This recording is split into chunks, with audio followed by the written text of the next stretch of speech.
Quick disclaimer. Opinions of host and guest do not represent the views or opinions of Functional Movement Systems. Always consult your physician before beginning any exercise program. This general information is not intended to replace your healthcare professional. Welcome to the Movement Podcast. This show is all about movement. We tackle it from different angles, bring on guests, answer questions, go on a few tangents, and give practical advice, giving you guys a better idea of how you can optimize the human body to be the best it can be. Let's preview what's coming up in this episode. Welcome to the Season 3 premiere of the Movement Podcast. We are so excited to be back. In this episode, Gray and Lee open up the mailbag from our listeners. We wanted to start the season off by answering some questions you all have been asking. Today, we discuss the guys' opinions on chiropractic adjustments, life hacks they use, coaching your own movement dysfunction, and their favorite forms of manual therapy, and more. We've got a packed show today, so let's get rolling with the Movement Podcast, powered by FMS.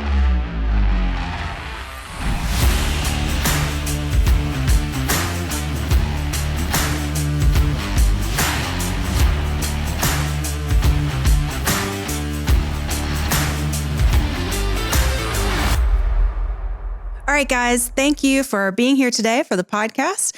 Today's episode is going to be all about our listeners. We've gotten some questions that have come in from our audience on Instagram, as well as a survey that we actually put out last year, and then our website where we have a comment box where they can submit questions. We have some great results, actually, and our listeners, we have this little pocket of people in Lake Stevens, Washington. Okay. Do you know anyone in that area? Lake Stevens, Washington. It's outside of Seattle. Oh, I've been to. We've done a lot of work a few times. Yeah, we've definitely done a lot of courses, a lot of education in Seattle. There's an island right from Seattle. I went in one time and taught a class. I'm not sure. I can't think of. Well, they might still be listening. Yeah, hope They're so. paying attention. So say hello to them. We also have a lot of people listening in Centennial, Colorado, right outside of Denver. So it's a big population. Okay. And then Atlanta, Georgia is a big supporter of the podcast as well. So some people to kind of shout out to. All right, we're going to be starting out with a survey question that we got. Can I coach myself when it comes to movement pattern, disbalance or imbalance, dysfunction, I think is what they probably mean. Lee, do you have any opinions about that? Yeah, I mean, right now, obviously, over the last 12 months, we've all been having to figure out ways to train ourselves and what's the best way to do stuff on our own without a professional. And I think the first question I would have back to that person is, how do you know you have an imbalance? What made you aware that you've got that imbalance? So we don't want to make too many assumptions. Mm-hmm. So, if you're doing certain things, stand on one foot, rotate to one side, or whatever it is, and you do understand you have an imbalance, it is going to be a little tricky just coaching you through. However, in my opinion, it can be done. You just got to focus on that one side. But I think the other thing I would say is you also need to dive a little deeper and figure out what's creating that imbalance. So if you're in the car and you're driving all day and you rest your right arm on the steering wheel and your left arm dangling down by the side, and that's kind of the position you're in most of the day, or you're rotating to the left a lot more than you're rotating to the right throughout the day, a few little exercises aren't going to combat 6 or 8 hours of, creating the imbalances. Right. So I think that's the other side of that. So two things I'll have, and I'll kick it over to Gray, is one, ensure that you know that there is an imbalance, which it sounds like this person does. And before you just assume an exercise or some recommendation is going to work, figure out in your daily activities what may be creating it. Causing it. No, that's good. And secondly, I think some of our biggest movement problems operate at a subconscious level. If you're aware of your most annoying habit to other people, then you can probably also get yourself through a physical bad habit. But I think that movement problems, imbalances, dysfunction are either driven from a repetitive behavior that you don't even realize is causing it, or an underlying structural problem. Okay. If you have got a nerve root irritation, a disc, a facet problem in your back, that will drive your behaviors. You will try to avoid pain. You'll do things. So if there's a structural problem under that, any exercise in the world is probably going to exacerbate it, and if at best won't make it better. If it's a behavior that you're going to challenge, then you really need to check your ego. Don't go to the internet and ask questions, and really get invested in that. And there's a great documentation of this, and Tim Ferriss published it in The 4-Hour Body. Tim asked me to put him on a functional path, but he said, I will not be movement screened, and I'm not doing a self-screen. I want you to point me at functional exercises that will elevate my awareness. And Tim actually did everything we said. And it took him a month using 4 key exercises: chops and lifts, a single leg deadlift, and a Turkish get-up, because of the global amount of movement here. You're doing a lot of movement, triplanar.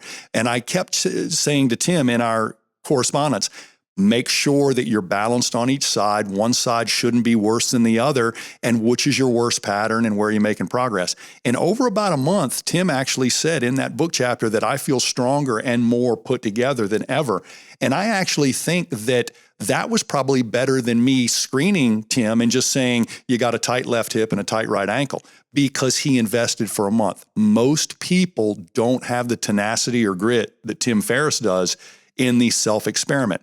So the screen saves you a lot of time up front. But if you got the grit to learn it the hard way, to say, I wonder why my single leg deadlift is worse on right than left. And it's not just I can't engage my glute. There's a lot more going on here.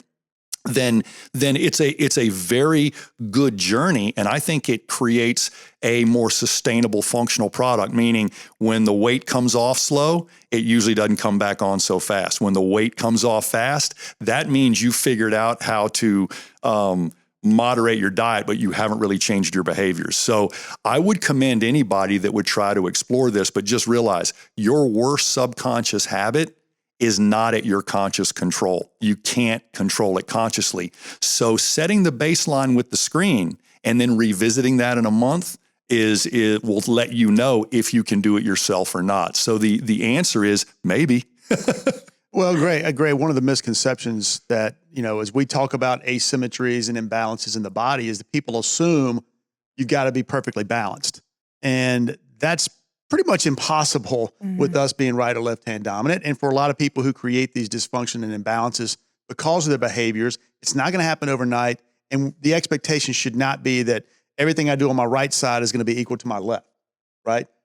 But the expectation is don't let it get worse. Yes. So whatever your baseline is, let's not let it get worse. Let's make sure that we are saying, okay, this is where I am today, whether you do a half kneeling, whatever it is, get in half kneel on your right, get in half kneel on your left. Left side's worse. That's me. Personally, that is me, right? Ray, I've got a history on my hip, right? But I don't want that to get worse. And as I get older, if you don't address some of those underlying behaviors you mentioned, it's going to get worse. So at least may not expect it to get balanced out completely, but let's start somewhere. Let's make little changes. And hopefully after a month, you can see some positive benefits from it. And then from that point, that's your new baseline. Yep. So when looking at, your balance and what, right or left is better or worse, should we be able to tell a difference in our upper body and our lower body because there is that right hand or left hand dominance? Is your upper body going to be more imbalanced than maybe what you would expect your lower portion to be? That's a great question. And the problem is people make that assumption and you don't know which one is driving it. Is an imbalance in my lower body driving an imbalance in my upper body, or vice versa? It almost goes back to, Gray, your behaviors. It depends on what you're doing throughout the day. Which one is driving it? I know for a fact, we've talked about this before, I broke my leg when I was 8, 9 years old, and that created an imbalance for me. Yes. So that's what's driving some of my imbalances in my upper body. And I think that's the thing. Great thing. So to summarize, what's driving this movement dysfunction? If it's structural, you're probably going to need some professional intervention and help in that baseline, whether it be an X-ray, an MRI, an SFMA, movement screen, grip test. Set an objective baseline, one that's free of your opinion and ego. If it is a behavior, then how will you know the behavior has changed? And that's where we get back to Lee's baseline of this thing. But I honestly think that too many people reach for complex exercises when simple available exercises can help you do the same thing. And that's why I didn't get real fancy with Tim. A lot of people didn't know what a Turkish getup was, but it's a sun salutation with weight. Basically, you're moving through multiple planes, multiple patterns. And if you're aware of that left and right, it'll either get better or it won't. And if it won't, there's one other elephant in the room here. Many people, and I've talked to Kelly Starrett about this with his previous work in Mobility WOD and the Ready State right now. Many people ask a mobility question, a stability question, or dysfunctional question without letting you know they also have pain associated with it. Those are two completely different things. One's a donkey, one's a zebra. If you've got dysfunction and you've got movement pain that's reproducible, then you have a healthcare problem till we prove you don't. If you just can't touch your toes or balance as well on the right leg, then I honestly think you could pursue that, but don't pursue it with an agenda that you already know the solution. Just try some things and see what modulates that. And to your point, when we see the right and left-handedness creating an imbalance, that's an imbalance in skill. Just because you're right-handed, I wouldn't expect your left plank to be worse. And just because you like to kick a ball with your right foot, I wouldn't expect your right or left balance to be different. So fundamental core activities that have been with you since you were 2 years old shouldn't show me which hand or foot dominance you have. However, riding and kicking a ball or throwing a ball would. So the skills that you do shouldn't infect your core or your fundamental movements. And when they do, that's when FMS gets a little worried about that. So, all right. So up next, we have from @ChrisKelseyTraining. This is an Instagram question that we got. How do you handle those who don't buy into the program or even want to change it? So I'm guessing he's referring to his athletes or clients who aren't buying into kind of the FMS corrective strategy. Yeah, I mean, especially with athletes and high performers, they don't get why they need to put down the kettlebell or put down some of the big weights they want to lift. People assume that, okay, a basketball player walks in, he's got to work on his power. Right? Or a baseball player walks in and thinks he's got to work on his hip, rotation and the swing. And I think it is difficult. There's no, I wish I had the magic bullet, but I think the issue for us is it goes down to education and awareness. I mean, we've been saying that a lot. Grace said it in the previous question we answered. It has to get back to that awareness. And I think if you can show, again, this is where the positive feedback has been for me over the last 20 some odd years, is when you bring somebody in and you show how much of a difference there is on the right and left of something as simple as standing on one foot, then they get that how much that is going to impact the bigger, larger things they want to do. If a person has and they want to work on power, let's take our basketball player. Basketball player walks in, wants to work on power. He does a single leg hop on one leg and it's great. No problem. He does a great job. Single leg hop on the other leg, and it's horrible. Well, then you need to dive a little deeper and you realize that this individual may have a major ankle mobility dysfunction. And now explaining that to them is much easier on why you need to work on ankle mobility versus going to work on their power or having them do a power clean or some of these high-level activities. So don't feel obligated to explain to them all these tests. Just say, hey, we're going to run through some tests. I don't know where it's going to take us. We're just going to see what happens on the other end. And this is going to be the best place to start you on your workout. Forget the work. One of the things, Gray, we said it, we're part of the problem. So I'll just throw that out there. Okay. But this whole idea about corrective exercise is just created a monster. And that's where a lot of these individuals just, I got to do corrective exercise. What do you mean? And then that creates a lot more questions. No, I'm giving you a workout. This is your workout. No, and if you're using exercise to change your health, I like to call that rehabilitation. If you're using exercise to change your wellness or your base function, I do call that corrective because there's something you're not doing well.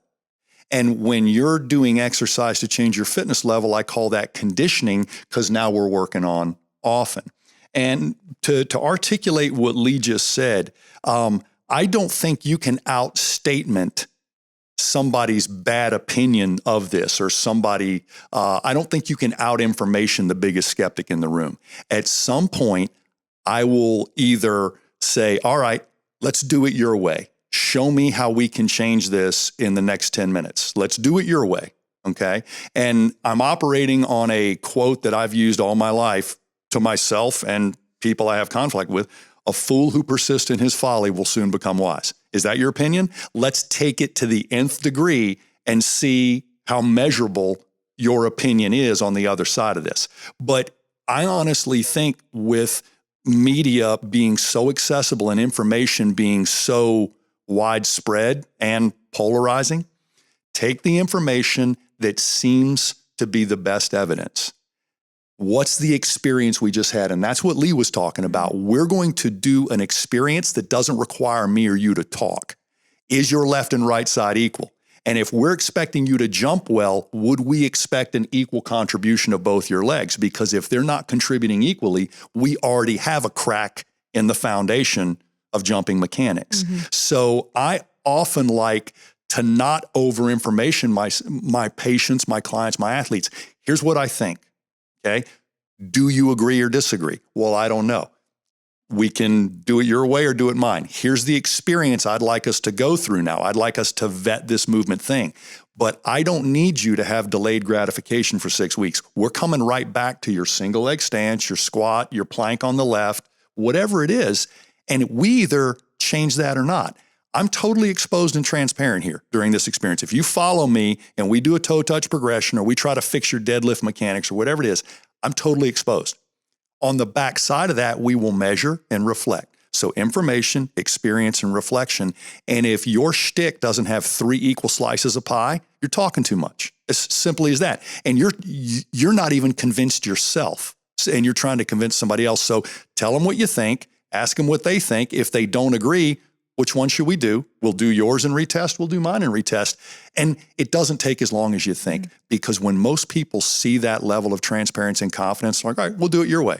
And I'm only 5 minutes away from being right most of the time.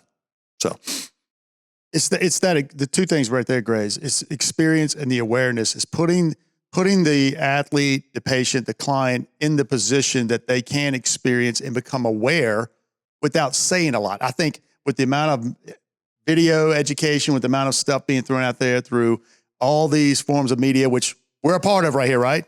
It's easy to try to outsmart them and just talk and just try to let them know how smart you are. And don't feel obligated to do that. If you got all this information rolling around your head, just take them through a few things, let them experience it.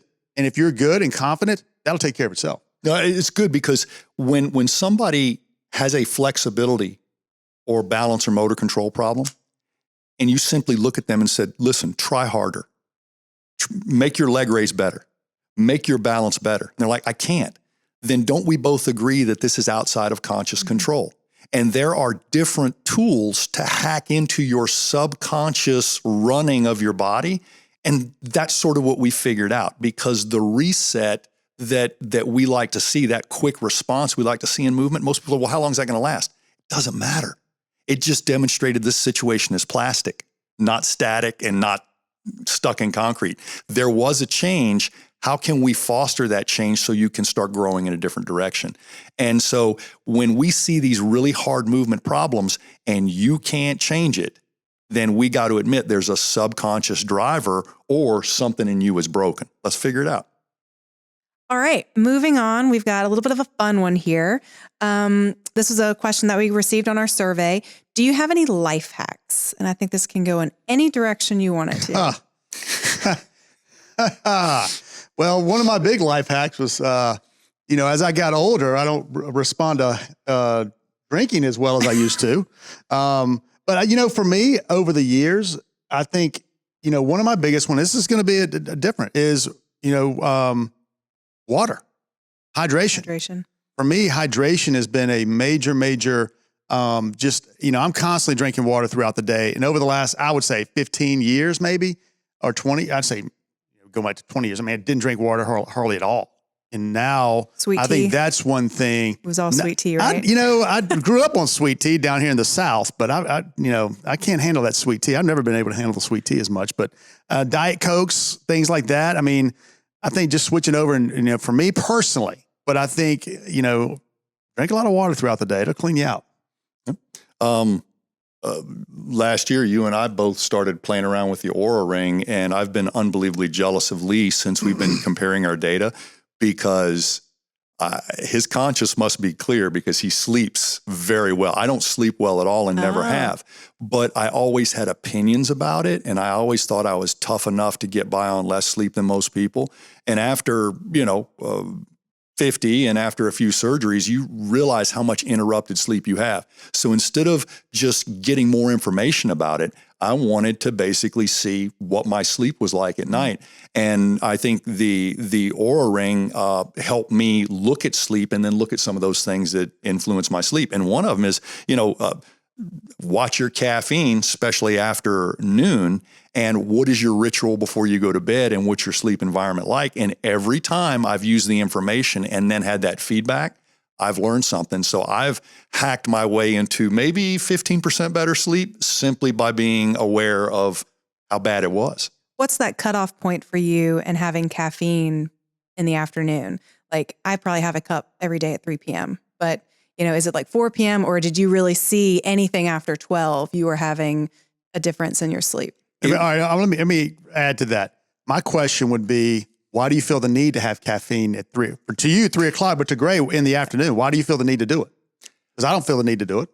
Because in the past, I think I've learned this since I've been intermittent fasting and have taken more of a keto approach, getting way more of my calories from fat than protein or carb, but good sources of fat. I realized that if my energy level is sustained by more of a ketogenic burning of fat than a fluctuation in blood sugar, because that caffeine doesn't just affect your as a stimulant, it also affects the way you use your insulin and the way you process food and stuff like that. So what I would notice is I can get by on caffeine or I can get by on good nutrition. The difference is I go to sleep, start getting tired and go to sleep around 9 or 10 if I don't use the caffeine. And sometimes I'm watching TV at midnight if I use the caffeine, and I can't account for anything else. So if you're using caffeine as a dietary hack so you're not eating, eat an avocado and see if it gets you the same thing. Eat a handful of walnuts, make a shake with chia seeds, use some higher fat as opposed to higher protein, and see how that does. And you'll train your body to stay in that ketogenic state, and you won't feel those valleys that make you reach for the caffeine. Because I still want to do it, but one of my hacks, because I like my morning thing, and sometimes I do like a little caffeine in the afternoon, is a better source of caffeine, which would be like a yerba mate tea or something. A little stronger than green tea, a little easier on your system than coffee. So, cold turkey, not fun for anybody, but I've been able to get rid of my morning coffee and do yerba mate tea. And if I eat something and still want a little boost, sometimes I'll just exercise. Sometimes I'll have the yerba mate. It's not an absolute, but getting off the coffee and getting better sleep have been, two sides of the same penny, probably. Well, when it came to actually measuring your sleep, the Oura Ring, the Apple Watch, the Fitbit, a lot of these devices do this. How long have you been wearing the Oura Ring, and why did you go with the ring instead of maybe a watch or something that other people tend to use a lot of? I allowed him to buy it. I told the competition between the two of you using the same. Well, product? I lost my wedding ring, which is a major problem, so I replaced it with the Oura Ring. Yeah. That's true. And then I replaced my wedding ring with the Oura Ring, which made for a lot of silent dinners because Danielle was trying to figure out what's this all about. And I'm like, it's a ring. I'm still wearing a ring. So, but I was wearing the Garmin Phoenix, one of the Phoenix numbers, and it did do a sleep monitor, but it didn't give me a really good breakdown between deep sleep. The newer models do. Okay. And I think having a breakdown of your sleep quality is almost as good as having an accounting of your sleep quantity.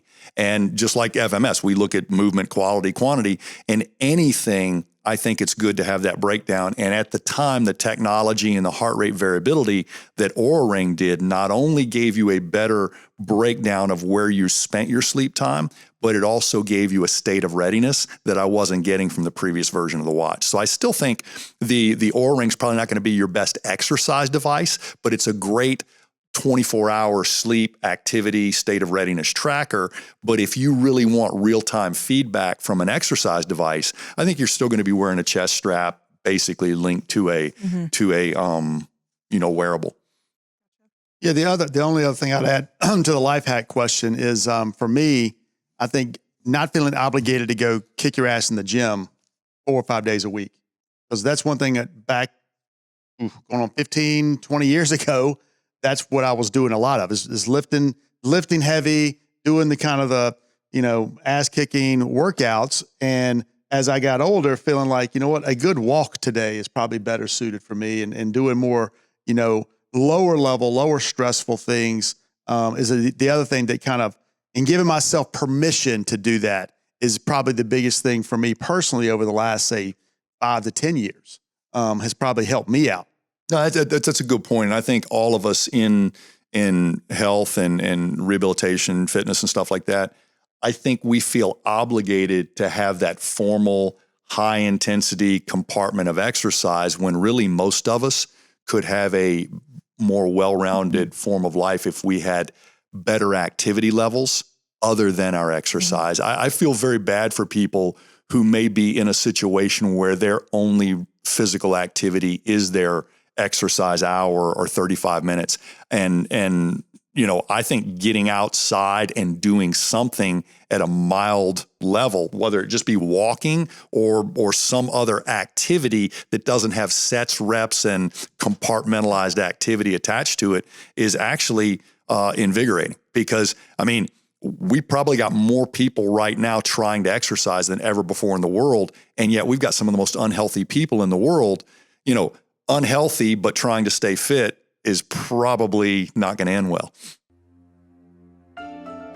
For over 30 years, Functional Movement Systems has been the leader in movement health. We've developed a system that bridges the gap between fitness, performance, and healthcare professionals. Our screen and assessment tools help pros set the course for their clients and patients and gets them moving well so they can continue to move often. The functional movement screen is the foundation of our system and checks vital signs in movement competency through patterns. From youth or professional athletics to the elderly population and everyone in between, the screen is your starting point. The presence of pain is a vital sign we consider in our system. The Selective Functional Movement Assessment, geared toward healthcare professionals, is the diagnostic assessment for individuals experiencing pain during movement or with the screen. Once proper treatment is administered by clinicians, the patients are cleared to resume regular activity. The screen is once again at play to set the movement baseline. But what's next? When an individual displays competency in the screen, it's time to advance to another level. The Fundamental Capacity Screen, which tests for fitness, performance, and capacity. The system identifies whether individuals warrant additional rehabilitation or corrective exercise, or if they're ready for performance-based activity. Decide what course is right for you and get started on your professional journey today. All right. Another question that we've gotten, are there any new techniques or theories in the athletic training world that you are familiar with or you think are new and upcoming that are worthy for people to kind of put some time and effort into? I do know that with our interaction with Sue Falsone and some of the athletic trainers we work with, athletic trainers are now doing dry needling as a manual technique. I was very, very pleasantly surprised when I saw more and more athletic training curriculums embracing the work of Brian Mulligan. Just some very efficient mobilizations that with a little imagination can become a significantly better tape job or exercise philosophy. So if I were training a group of athletic trainers to go out and work with a specific population of athletic or physical people, I would make sure that they had the SFMA and the Y balance test as 2 feedback loops as well as the FMS. And I would also make sure that they had very, very what I would consider top shelf manual therapy techniques like mobilization and dry needling, because all the stuff in between, the modalities, the tape, the brace, and even a basic exercise knowledge, most athletic trainers got that. They usually have to defer to a physical therapist for spinal stuff or heavy manual therapy. And in many cases, I don't think that's necessary. If they know how to evaluate and they know how to treat and they know how to do test, retest, these people can be the tip of the spear of many of the problems that don't even need to be pulled completely out of the athletic training room and sent over to rehab for a long sabbatical only to be sent back. I like to share that information, but you got to know your stuff. You got to know your anatomy. You can't coast through this stuff. It's more invasive, so you need to know your stuff. Mm-hmm. Do you think taping techniques have changed much in the past 20 years? I know like you can buy kinetic tape now at like Dick's Sporting Goods or something, and it comes with this fold out piece of paper with all these instructions for like a normal person to tape my own ankle or knee or back or whatever. And I remember opening up this package and like, well, I'm just going to wrap it around my thumb for when I'm lifting the barbell. But for somebody else, that looks so foreign to me. Like I couldn't imagine trusting myself to tape like a back muscle or something. Have techniques in that way kind of changed in the past 20 years, or has it become more complex? Right. If we're talking certified athletic trainers, kind of going off a little bit what Gray was saying, I think there's a huge opportunity with the state of health right now, and with only having a limited amount of time to treat them in a clinical setting, and then trying to transition them back to participation. There's a big gap, and I don't think that gap has been effectively filled at this point. And I think the athletic trainers out there can fill those gaps quite well in any setting, not just in the clinic. Not feel like you got to work in at a clinic, but whether it's corporate wellness, whether it's going into a gym, and because again, how many people walking into a gym now that have pain? Well, an athletic trainer can be that person that triages those people before they get into going into it and lifting.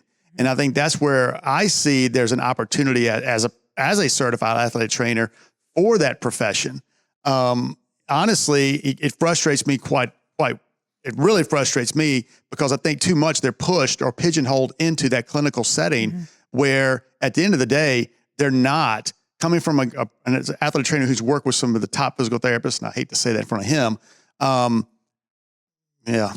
But you did. I know. Going in and feeling like you have to work there. You're not, at the end of the day, going to go toe to toe as an athletic trainer with some of those therapists. And I'm not saying your skills. It's reimbursement. It's what you're going to get paid to a degree. So I'm not, don't all the athletic trainers that throw stones at me. I'm not saying your skills aren't any better than some of the physical therapists out there. What I'm saying is because of the regulations, you're not going to get paid as much. I don't think that'll change. And that's where the frustrations, where you're always trying to go into that world where what you may even need to be considering, there's plenty of other opportunities out there that you could be the head honcho, so to speak, in those areas. So I think that's one thing kind of going with, as far as the trend or what's kind of new. I don't think it's new. I just think there's an opportunity that has not been effectively filled. And I think the certified athletic trainer can fill that void. Now, going to your tape question, God, I hope so, because there's so much, as a former athletic trainer and as a former instructor in the athletic training curriculum, having to teach all the different ways to tape. At the end of the day, you're basically, all you're doing is putting a Band-Aid on the problem. And again, I get it. I mean, I know you've got to tape somebody's ankle, somebody's elbow, somebody's shoulder, somebody's knee so they can play their sport. Okay, that's fine. I get that, but that's not helping them long term. And when you get to the kinesio tape and all these other things that you're doing, it's so funny going to a 5K and seeing all these people with tape all over their bodies. Only thing that tells me is they're hurt. They're in pain, because most of those tape jobs are doing nothing but putting a Band-Aid on the problem. So it's okay if you're trying to train and you've got a CrossFit competition or a 5K that weekend, great. Put the tape on, get through the run, but don't rely on the tape to help you be successful, because it's just going to get you from point A to point B. It's not going to make point A to point B any better. And Ashley, a great way for clinicians, athletic trainers, and everybody to discuss tape is, I think kinesio tape is just as much a fashion statement for some people. That is not the intent of the company. That is not the intent of an elastic-based tape. But the fact that it's multicolored and on the shelf for everybody means... Leopard print, zebra. Yeah. So what Lee and I arrived at back when he and I were working together, and to restate his point, I trust his triage. He trusts my treatment. We get along fine. He knows the coach, the parent, the environment, and the situation better than I do. I'll do a deep dive on the assessment that he didn't have time to, and it comes out the other end. But when it came time for us to test our tape jobs, the replicating the Mulligan tape jobs, Luca tape on a patella, taping a shoulder, is we had a movement baseline. We did a treatment and we taped them, and they moved differently with the tape in a favorable way. So I would do a Y balance test on you. I would do a deep squat part of the screen on you. I would do a shoulder pattern on you. And I proved to you within a 5-minute window, this is what it feels like with the tape. This is what it feels like without the tape. This is what it feels like with the tape. Mm-hmm. You can feel it. I can see it. Let's wear the tape. And I have basically taped somebody's knee, had them do a step up on a box, and they felt no different. And I alcoholed up the whole tape job, removed the whole thing right in front of everybody with egg on my face, and redid the tape job. And I tell everybody I ever teach the tape, you take that tape off if it doesn't do what your hands did. So I can have you step up on a stool and hold your knee. You're like, oh, that feels better. If I can't get the tape to do that, you're not wearing tape out of here. So the real grade, the goal for the tape, that's that sort of tape. There's two different types, right? There's the old athletic training tape that's white, that, there's just to pretty much lock your joint in place. Then you're talking about the tape, Luca tape, kinesia tape. That's there to simply facilitate the movement, the muscle, making sure you get a little bit more proprioceptive enhancement, so you can then exercise at a better or more qualitative state. Exactly. So you can get through the movement. It's not there to be the crutch that you need to go out and play for 6 months. Exactly. That's where the problem comes into play.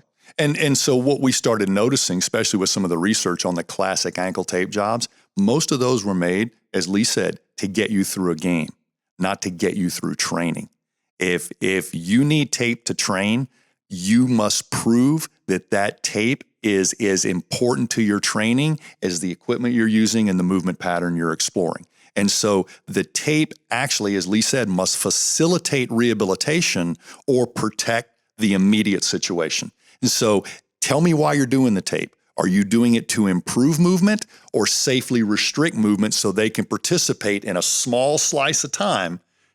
Some athletes aren't coming off the field. You tape them, you're actually locking up the ankle, transferring a lot of unnecessary motion to the knee, but they can handle it for 15 minutes. If they get addicted to that tape and finish the season with it, I think you're part of the problem. Okay, so this one comes in from @Lane_Palm DC. I'm guessing she's a chiropractor. Yep. As a rehab-minded chiro, I am curious what your opinion is on adjustments. They work. Pro adjustments. What's the goal? What is the goal? Because I do think chiropractors get a bad rep a lot of times. Is that, you're going to rack them and crack them? Are you just going to go and say, okay, we're going to adjust you, Ashley, but you need to come in and get your adjustment once a week for the next 10 years? That's not a good use of manipulation. Right. I always had this all the way back to my early athletic training room experience. I'm like, how come I have to stretch these athletes, but they lift weights for themselves? I don't lift weights for them. Why have I got to stretch them?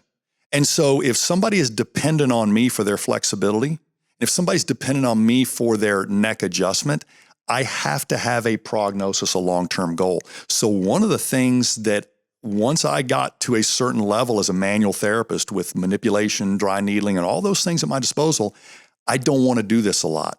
This is a, calculated strike, and I'm going to reset your mechanism. But I am passionate about the reinforcement that I send you home with, so I don't have to do that again.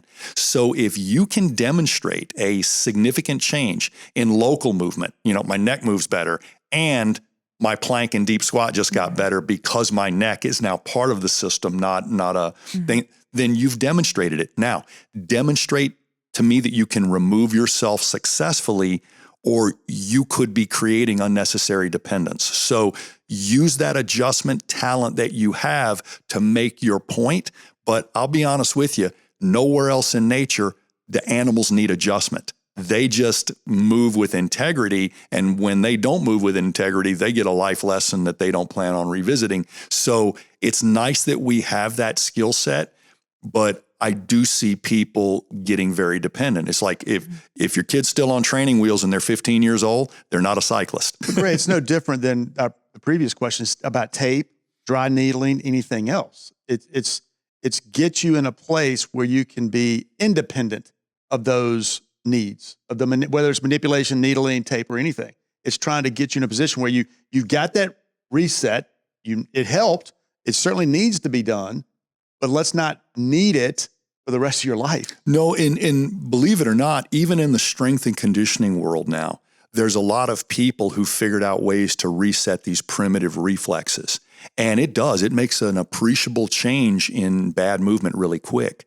But the question we must ask ourselves is, why is this person defaulting to dysfunction?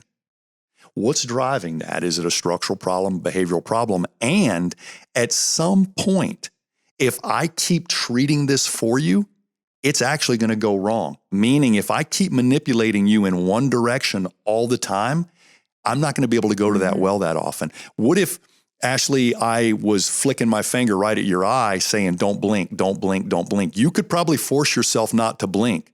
But is that a safe way to go out into a dust storm? I don't think so. So we've got to respect these reflexes. And if the person's default is dysfunction, that's when we got to go deeper. And, the SFMA has shown me how many times I don't have to manipulate. I just need to do a toe touch progression. So I use on my manual therapy skills as a very sharp knife that I only want to use once, twice, 3 times. And if I'm doing it more than that, I'm actually going for the driver now.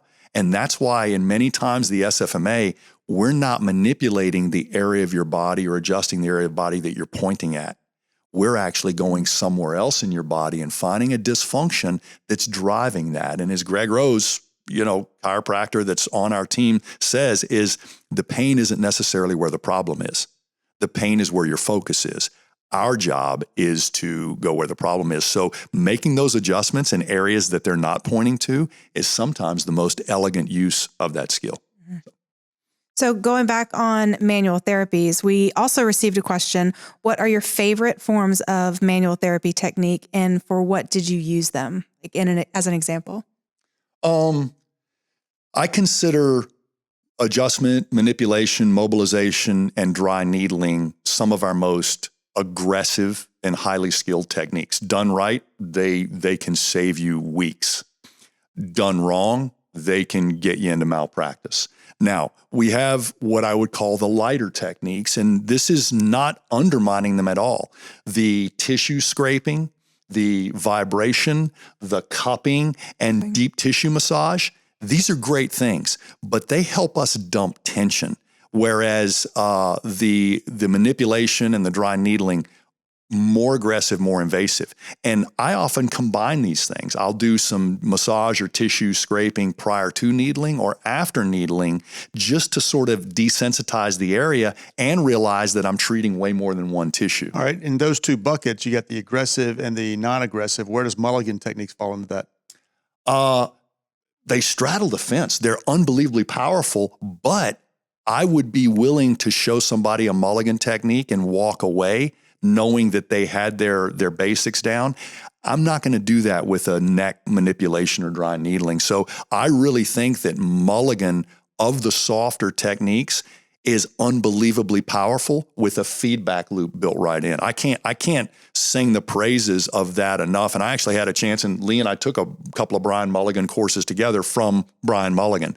And I think if you're not into manual therapy, it's probably as invasive as you can get and still be in your comfort zone and safe. So I'll bite as a non-professional. Okay. What is a Mulligan technique? Mulligan technique is basically mobilization with movement. So if I could describe it, instead of me moving your ankle for you, I actually stabilize your ankle into a better alignment. Even though your muscles are pulling the horse's head one way, I grab the reins and pull them the other way and say, now let's dorsiflex closed chain. And you're like, oh, that feels better. Well, that opens up, let's do a few mobs with your own movement. So in most manipulation, I hold you and I move you. In a Mulligan, I hold you and you move you. And I may be wrong on this, so nobody hold me to this, but really, if you go to what you see on Instagram right now, where you got the strap on the ankle and you're in half kneeling and you're moving forward and the strap is pulling you back at your ankle, that really came from, in my opinion, a mulligan technique. Yes. Where you've got where you as a clinician would have your hand there, but the strap is in essence serving as your hand. So that I would say the foundation of that was from Brian Mulligan. Yeah, it is. And just so you know, when you're using an elastic strap, floss or whatever, that's sort of a 2D appreciation of a 3D movement. When you put your hands on somebody and push one part of the ankle in one direction, one part, that's 3D. And if you get Mulligan's book with both his spine mobilizations and extremity mobilizations, you'll see he's practicing 3D stabilization with what I would consider active movement. You're doing most of the movement. I'm doing most of the stabilization. And like I said, I can't sing the praises of it enough.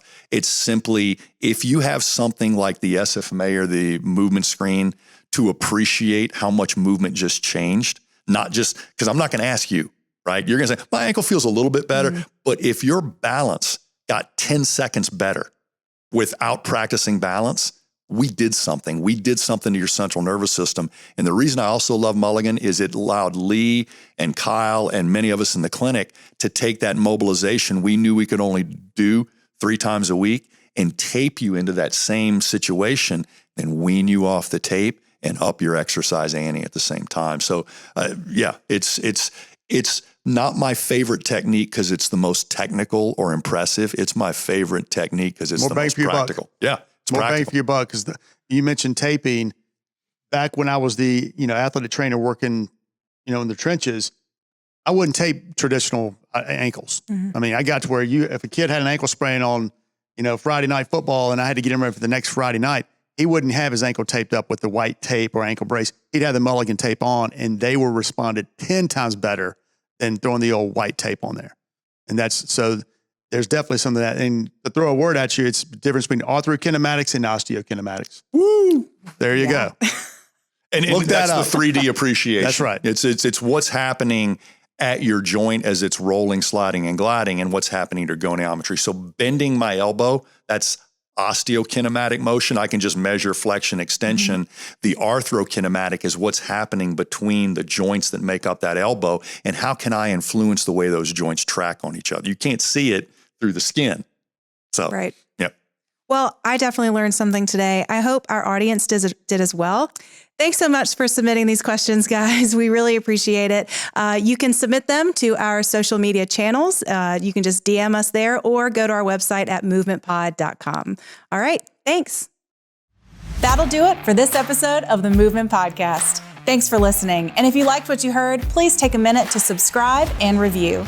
If you want to learn more about our system and take the next step in your movement journey, visit us at movementpod.com. Until next time, be sure to first move well, then move often.